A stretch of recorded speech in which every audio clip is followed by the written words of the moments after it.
ഞങ്ങൾ പള്ളുരുത്തിയിൽ നിന്നാണ് വരുന്നത്. എൻ്റെ പേര് ഷിമി, എൻ്റെ ഹസ്ബൻഡ് ഗോപൻ. ഞങ്ങൾക്ക് 4 വർഷമായിട്ട് കുട്ടികളില്ലായിരുന്നു. അങ്ങനെ ഇവിടെ വന്ന് അമ്മാവൻ്റെ വൈഫ് ക്രിസ്ത്യൻസാണ്. അപ്പോൾ അമ്മായിയാണ് ഞങ്ങളിവിടെ കൊണ്ടുവന്നത്. 2018 ഞങ്ങളിവിടെ വന്ന് ഉടമ്പടി എടുത്തത്. അതിനുശേഷം കൊറോണ ആയതുകൊണ്ട് പിന്നെ നമ്മൾ വരക്കം നിർത്തി. അത് കഴിഞ്ഞിട്ടാണ് ഞങ്ങൾക്ക് കുട്ടികളുണ്ടായത്.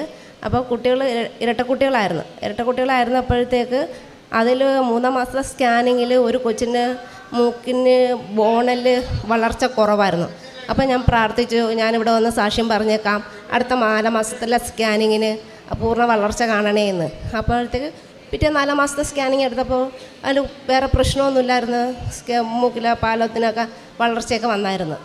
പിന്നീട് ഏട്ടൻ്റെ കാലിൽ വെരിക്കോസ് വെയിൻ ഉണ്ടായിരുന്നു. അപ്പോൾ അതും പ്രാർത്ഥിച്ചപ്പോഴത്തേക്ക് മാറിക്കിട്ടി. ഇതിപ്പോൾ എല്ലാം ഇവിടെ വന്ന് പ്രാർത്ഥിച്ച് മാതാവിൻ്റെ അനുഗ്രഹം കൊണ്ട് എല്ലാം മാറിക്കിട്ടി.